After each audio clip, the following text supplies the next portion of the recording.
నడిపించు యేసయ్యా ప్రేమ పూర్ణుడా స్నేహశీలుడా విశ్వనాథుడా విజయ వీరుడా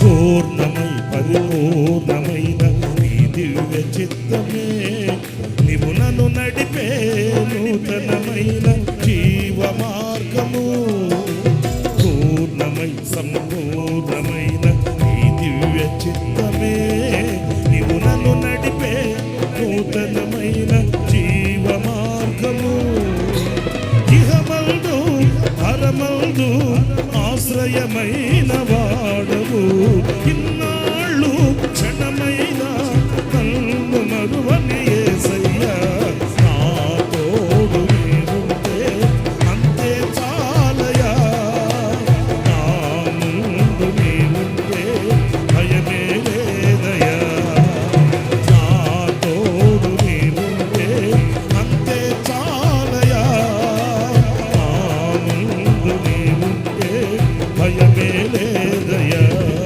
ప్రేమ పూర్ణుడా స్నేహశీలుడా విశ్వనాథుడా విజయ వీరుడా.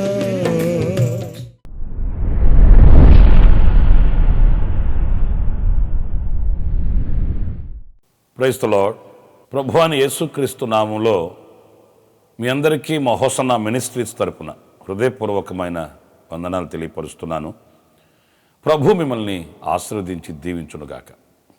ప్రియులరా, పరిశుద్ధ గ్రంథంలో నుంచి పరిశుద్ధుడైన పౌలు తిమోతికి వ్రాసిన 2వ పత్రిక 2వ అధ్యాయం 15వ వాక్యాన్ని నేను చదువుతున్నాను. జాగ్రత్తగా వినండి. దేవుని ఎదుట యోగ్యునిగాను సిగ్గుపడనక్కరలేని పనివానిగాను సత్యవాక్యమును సరిగా ఉపదేశించువానిగాను నిన్ను నీవే దేవునికి కనపరుచుకొనుటకు జాగ్రత్త పడుము. చూడండి, ఈ వాక్య భాగంలో ఒక తండ్రి గత కుమారునికి కొన్ని చక్కటి హెచ్చరికలు ఇచ్చినట్లు, జాగ్రత్తలు తెలియపరిచినట్లు తిమోతికి పరిశుద్ధుడైన పౌలు ఈ హెచ్చరికని జారీ చేస్తున్నాడు. జాగ్రత్త, జాగ్రత్త. ఏ విషయంలో? దేవుని ఎదుట యోగ్యునిగాను. మొదటి వాక్యం, యోగ్యునిగా దేవుని ఎదుట నిలబడాలి. అయోగ్యులమై అపాత్రులమై ఆయన అనుగ్రహించే రాజ్యమును పొందుటకు కానీ ఆయన ఇచ్చే ప్రతిఫలము పొందుటకు కానీ అయోగ్యతతో మనం నిలవకూడదు. అయోగ్యులుగా మనం ఆయన యుద్ధకు వెళ్ళకూడదు. ఇప్పుడు దేవుడు మనకు అనుగ్రహించిన ఈ శ్రేష్టమైన సమయాన్ని సద్వినియోగం చేసుకుని ఒకవేళ ఆయన ఎదుట నిలుచుటకు యోగ్యత లేని ఏదైనా ఆటంకం మనలో ఉన్నప్పుడు దానిని పరిశీలించి పరీక్షించి వాటిని మన యుద్ధ నుంచి తీసివేసుకొనవలసిన అవసరం ఎంతైనా కూడా మన భుజస్కంధాల మీద ఉందండి. మనల్ని మనం పరిశీలించుకోవాలి, మనల్ని మనం పరీక్షించుకోవాలి, మనలను మనమే విమర్శించుకోవాలి. ఎవరో మనల్ని వేలెత్తి చూపించడం కాదు, ఎవరో మనకు బోధించడం కాదు. మనకు మంచి ఒక మనసాక్షిని దేవుడిచ్చాడు. ఆ మనసాక్షికి మనం సమాధానం చెప్పగలగాలి. నేను ఈ విషయంలో ఒక చిన్న మాట నేను మీకు జ్ఞాపకం చేయాలి. అదేంటంటే, కుటుంబంలో భార్య భర్తలుగా ఉన్నవాళ్ళు భార్యను భర్త అన్ని విషయాలలో మెప్పించవచ్చు, భర్తని భార్య అన్ని విషయాలలో మెప్పించవచ్చు. లేక తల్లిదండ్రులైన వారిని పిల్లలు అన్ని విషయాలలో మెప్పించవచ్చు. పిల్లల్ని కూడా తల్లిదండ్రులైన వాళ్ళు అన్ని విషయాలలో మెప్పించవచ్చు. అయితే భార్యను భర్తను పిల్లల్ని తల్లిదండ్రులని ఒప్పించినంత సులువు కాదు మనసాక్షిని ఒప్పించడం. మనసాక్షి అనేది మనల్ని గుచ్చుతుంటుంది. మనసాక్షి అనేది మనల్ని వేధిస్తుంటుంది.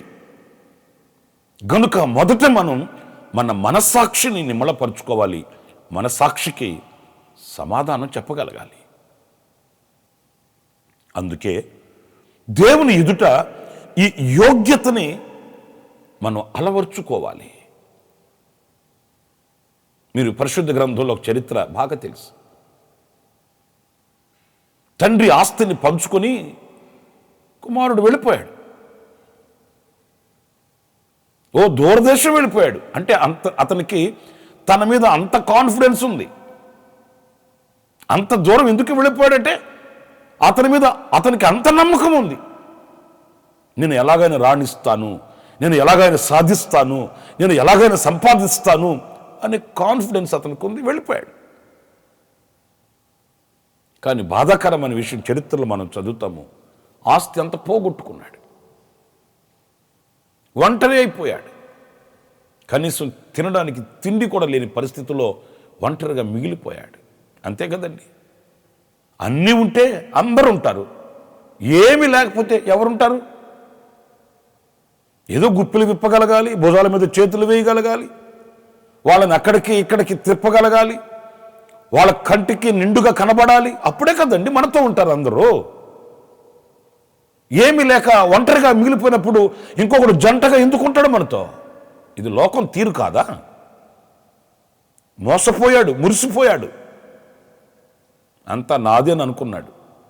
ఏమీ లేకుండా పోయింది. కానీ మనం ఆలోచిస్తే అతనికి పశ్చాత్తాపం కలిగినప్పుడు అతని భావనలో ఒక మంచి మాట.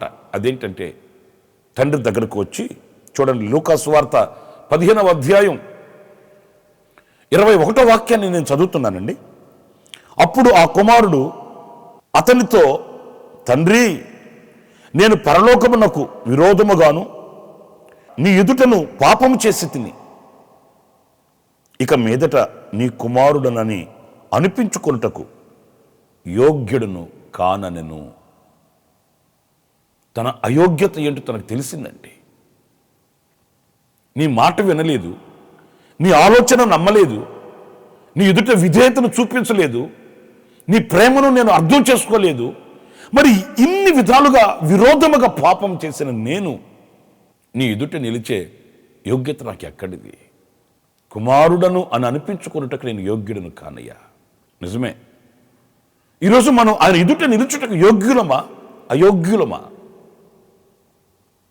ఆయన మాటను ధిక్కరించి, ఆయన ప్రేమను తోలనాడి, ఆయన మీద మనం తిరుగుబాటు చేసి ఇంతగా ఆయనకు విరోధముగా మనం పారిపోయి ఏమీ తెలియదు అన్నట్లుగా బైబిల్ పట్టుకొని భక్తిగా బజారులో కనబడినంత మాత్రాన, ఆదివారం ఆరాధనలో నిలబడినంత మాత్రాన దైవ దీవెనలు మన మీదకి వస్తాయండి? దేవుని కృప మన మీదకి దిగి వస్తుందా? కాదు కదా. అందుకనే జాగ్రత్త అనే పదాన్ని దైవజనుడైన పౌలు ఉపయోగించాడు. ప్రియులారా, యోగ్యులకి దీవెన అనుగ్రహింపబడుతుంది. అంతే కదండి. యోగ్యత లేని వానికి ఏదైనా అనుగ్రహిస్తే దాని విలువ వానికి ఏం తెలుస్తుంది? నేను ఒక్క మాట నేను మిమ్మల్ని అడుగుతున్నాను. అనేక సంవత్సరాల నుంచి మీరు కన్నీళ్లు కార్చి ప్రార్థిస్తున్నారే, ఎందుకు దీవెనలు పొందుకోలేకపోతున్నారు?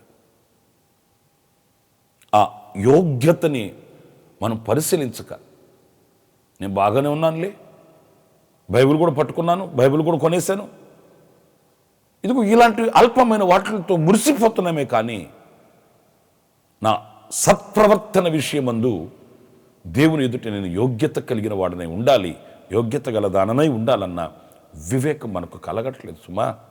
జాగ్రత్త పడాలి. మీకు మరొక మాటకు నేను మీకు జ్ఞాపకం చేస్తాను. సొలొమోను కంటే ముందుగా అదోనియా అనే వ్యక్తి తనను తానే రాజుగా పట్టాభిషేకం చేయించేసుకొని తనకు తానే చాటు చెప్పించేసుకున్నాడు, నేనే రాజునని. ఈ చరిత్ర మీకు బాగా తెలుసు అనుకుంటాను. ఆ తర్వాత దావీదుకి ఆ విషయం తెలిసింది ప్రవక్త ద్వారా.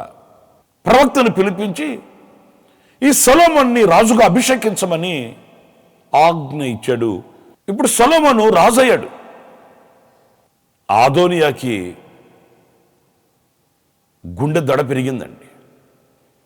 ఈ సొలొమోనికి నన్ను ప్రాణంతో ఉంచడు, ఎందుకంటే నాకై నేను పట్టాభిషేకం చేయించేసుకొని నాకై నేను రాజుగా ప్రకటించేసుకున్నాను.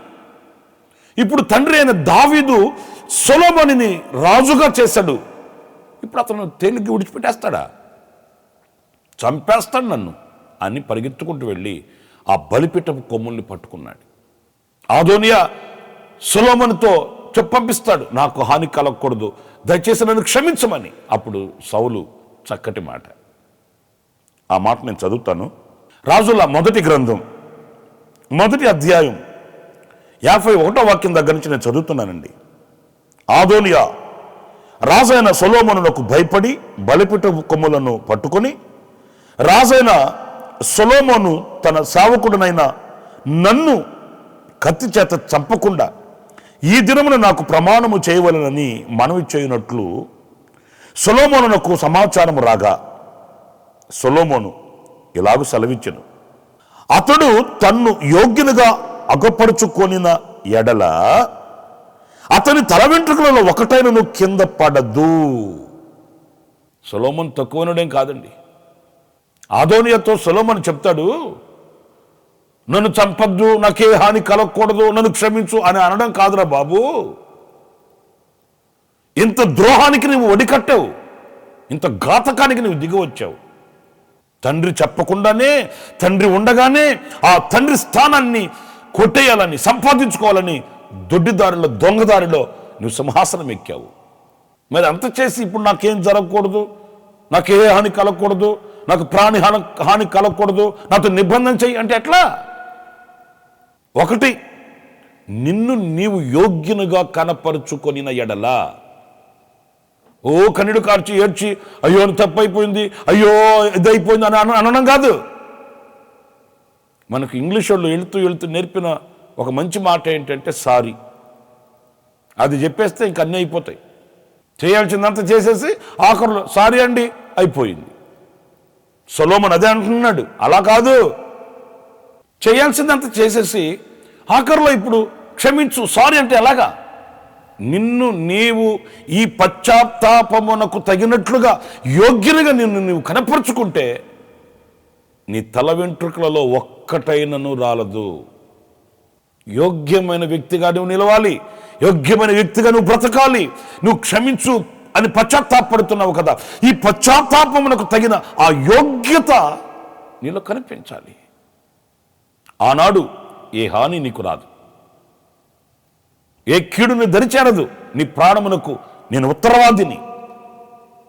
నా ప్రియమైన సహోదరులారా, ఈ యోగ్యత విషయమే పౌలు అంటున్నాడు, జాగ్రత్త తిమోతి, జాగ్రత్త. దేవుని ఎదుట నీవు యోగ్యునిగా కనబడాలి.